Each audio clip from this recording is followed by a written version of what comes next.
Okay, I'm back. I'm back. Kasih merah dulu bibir lah kan supaya kita tidak pucat. Kali ini saya akan menceritakan tentang sebenarnya apa masalah anak saya.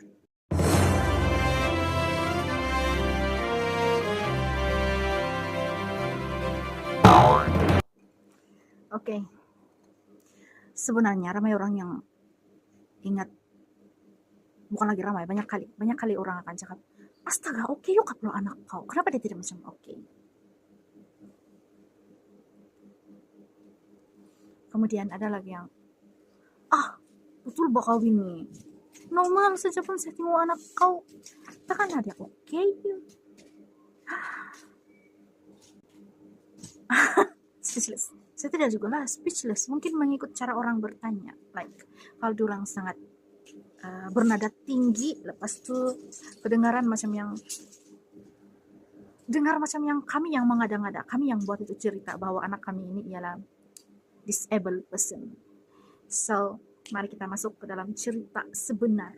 Apa sebenarnya? Kenapa sebenarnya anak kami si Bunga?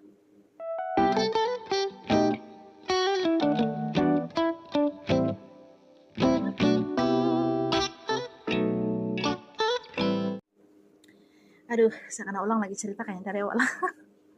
Oke, kalau pasal macam mana kami mendapatkan kad OKU dia saya sudah terangkan di video sebelum ini. Saya pernah buat video ini. Jadi link dia saya akan letakkan di description ataupun di ruang komen. Begini, Pak.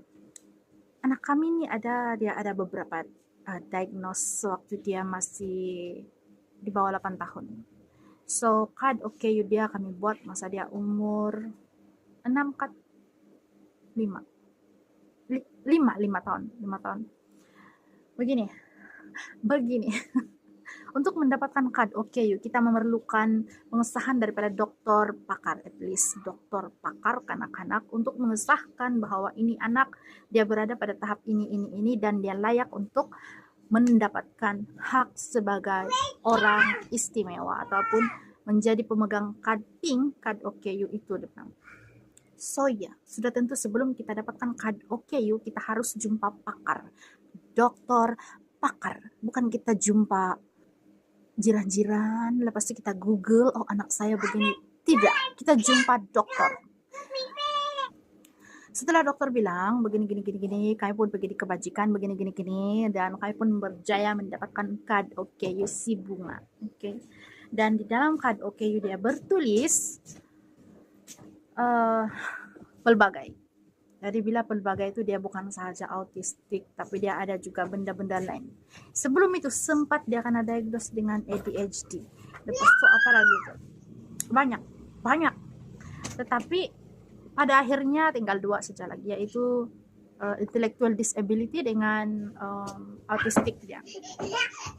Pun begitu, ramai yang salah paham tentang autistik, yaitu autistik mesti tidak pandai cakap, autistik mesti muka dia ada pattern yang sama. Ya. Si Bunga dia punya masalah ini, dia punya istimewaan ini, tidak efek sampai muka dia kelihatan macam dia OKU.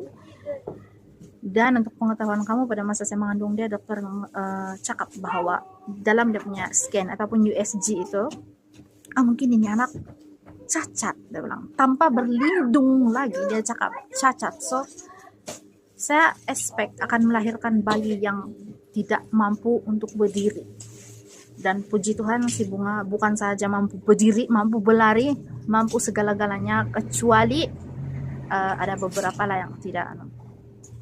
Dan ya, sebab itulah sekarang dia bersekolah di pendidikan khas. Kemudian ada lagi yang cakap, kau punya anak nampak normal, sebab yang saya cakap tadi, dia punya keistimewaan tidak efek pada dia punya muka. Jadi muka dia tidak macam autis, badan dia tidak macam autis, tapi sebenarnya dia autis. Kemudian dia ada intellectual disability. Bila cakap intellectual disability ini bukan tidak bijak, okay? Dia tahu apabila ada orang menjahati dia tahu mau kasih tahu. Tetapi apa yang sebenarnya masalah di sini ialah pembelajarannya. ABC 1 2 3 itu dia tidak menguasai seperti anak-anak yang seusia dengan dia. serta ada masalah lain juga pada dia, itu dia punya tulang-tulangan dari segenap tulang tubuh dia tidak sama dengan yang seusia dengan dia. Jadi kalau tulang usia 17 tahun begini besar, dia punya ada kecil sedikit mungkin begini. Nah, gitu. Jadi saya harap ada penjelasan sedikit di sini yang boleh membuka minda masyarakat bahwa autis ini tidak semestinya dia kena tidak pandai apa-apa, tidak pandai bercakap, tidak pandai bergaul. Autisme dia tidak semestinya yang teruk, tidak semestinya begitu. Yang saya nampak pada anak saya, dia punya autis ialah autis yang rutin. Maksud saya rutin kan, dia aktiviti dia saya tahu sudah. Tiap pagi dia akan bangun, basuh muka, mandi, kemudian dia buat kopi untuk dia, kemudian dia cuci pinggan, kemudian dia masak nasi, dia bersihkan meja, kemudian dia bawa kopi dia pergi di meja tulis dia akan melukis. Sehingga lah saya panggil dia untuk sarapan, dan begitu aktiviti dia setiap hari, bukan setiap hari, hujung minggu, kecuali hari sekolah. Hari sekolah aktiviti dia ialah bangun, terus pergi basuh muka, mandi, apa segala bagai, dia urus diri dia, bersiap untuk pergi sekolah, dia sarapan, kemudian dia ambil bekal dia isi air minum dia, kemudian dia pakai kasut, dia tunggu driver van di luar rumah. Nanti dia balik macam sekarang nih, dorong baru balik. Dia balik rumah, dia akan terus tukar baju, dia akan pergi basuh muka, dia akan cari makan. Dia sebenarnya autis ini kebiasaannya, ataupun kebanyakannya, dorang ada rutin harian. Jadi dorang tidak suka dengan tempat yang baru, dorang tidak suka dengan orang baru. Bukan tidak suka, tapi dorang tidak selesa. Jadi dorang tidak suka keluar daripada dorang punya zone selesa. Macam si Bunga dia tidak suka balik kampung. Kalau balik kampung dia balik-balik tanya, bila nak balik papar nih, bila nak balik papar nih. Ada lagi soalan lain. Orang selalu tanya saya, kenapa si Bunga orang Sabah, tapi kenapa dia cakap Semenanjung? Jadi kenapa, apa masalah kau kalau dia cakap Semenanjung? Kita tidak pensan kan, kita tidak meninggoy kan kalau dia cakap bahasa Semenanjung. Saya kasih tahu kamu, first cigu yang mengajar dia bercakap ialah orang Semenanjung. Jadi kelas pendidikan khas pertama dia masa dia umur 7 tahun ialah orang Semenanjung. Kelas tadika dia di Tadika Perbadanan Taman Sri Kluang dulu masa dia 6 tahun pun orang Semenanjung, orang Melayu, to be lebih tepat lagi, orang Melayu. Jadi kamu heran kalau dia cakap bahasa Semenanjung. Dia tinggal di Semenanjung sampai umur dia 16 tahun dari lahir, dan she talk like them. Saya tak suka lah, ini bunga punya lah, jangan kacau lah, busuknya awak ni. Dia bercakap macam tu. And then bila dia sampai di Sabah, orang ijik-ijik dia, which is saya rasa tidak membantu sama sekali. Buat apa kamu mau ijik dia? Dia memang cakap begitu. Dan dia punya di sini dia punya autis mempengaruhi dia, bahwa dia susah mengubah sesuatu language itu.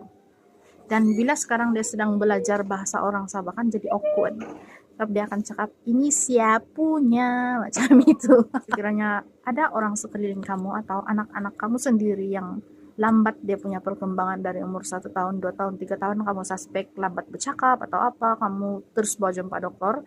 Jangan kamu dengar-dengar cakap orang yang biasalah itu dia bilang, oke? Kamu terus bawa jumpa dokter supaya dokter boleh bagi solutions awal yang boleh. Lagipun speech therapy itu apa salahnya mau pergi. Kalau si Gebu itu tidak bercakap tahun depan, saya bawa sudah pergi speech therapy itu. Sebab speech therapy itu bagus untuk anak-anak yang lambat bercakap. Tidak semestinya kau bawa jumpa anak kau pergi terapi percakapan atau terapi pertuturan terus yang anak saya oke, you dibilang tidaklah, tidak semestinya begitu. Oke, guysku. Jadi sila alert untuk hal-hal yang begini. Kadang-kadang orang ingat ini hal kecil lah, dia bilang, tapi sebenarnya itu ialah sesuatu yang sangat-sangat penting.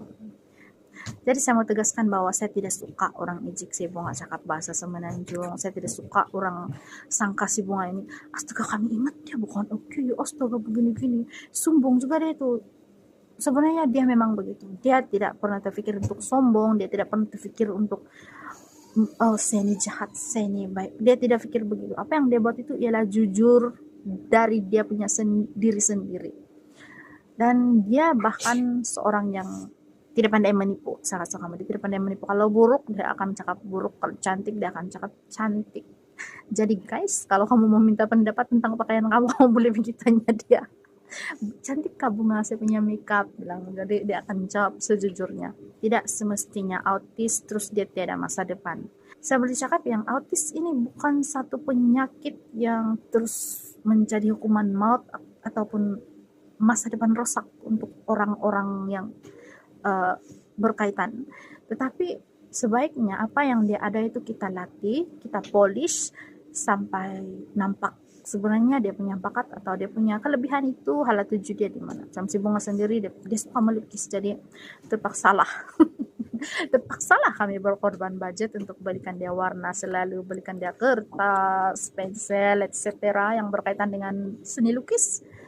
Dan berhasil sebab dia selalu menang dalam pertandingan poster, pertandingan doodle, pertandingan mewarna. So, saya kira kita sebagai ibu bapa tidak boleh memaksakan anak kita untuk menjadi seperti anak orang lain. Jadi diorang berlomba dalam diorang punya radius sendiri, dalam diorang punya kelebihan masing-masing. Diorang tidak boleh berlomba dengan orang lain yang berlain dia punya kemahiran.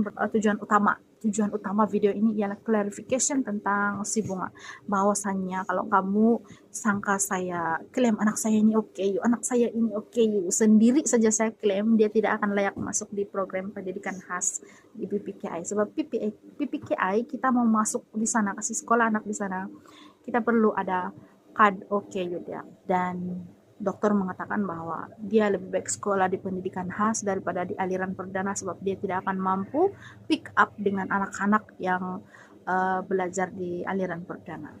So kami membuat pilihan mana yang terbaik untuk dia, mengikut saran dokter kami kasih di sana.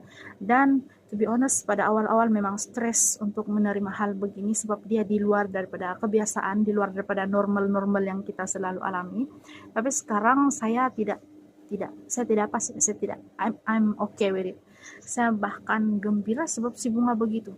Dia bukan saya berterima kasih pada Tuhan sebab dia bukan yang begitu, tapi saya berterima kasih kepada Tuhan sebab memberikan ini kepada kami sehingga kami menjadi orang tua yang lebih sabar dan pandai bersyukur. Kami pandai bersyukur untuk segala hal-hal kecil yang ada dalam hidup kami. Nah, jadi melalui adanya keadaan macam si bunga dalam keluarga kami, anak-anak pun belajar tentang the essence of kemanusiaan itu sendiri. Dorang dapat belajar di dalam rumah dorang, tidak payah pergi keluar untuk belajar tentang kemanusiaan. Begitu maksud saya. Jadi kalau kamu berada dalam situasi yang sama macam saya, mari tetap semangat dan kita jangan merasa bahwa kita yang paling susah. Sebenarnya di luar sana ada anak-anak yang lebih teruk dorang punya keadaan, dan saya sangat merasa bersyukur sebab si bunga begini saja keadaan dia. So itu saja video kita kali ini guys. Thank you for watching. Terima kasih sebab kamu sudi menonton video saya. Mari sini. Dan si gebu.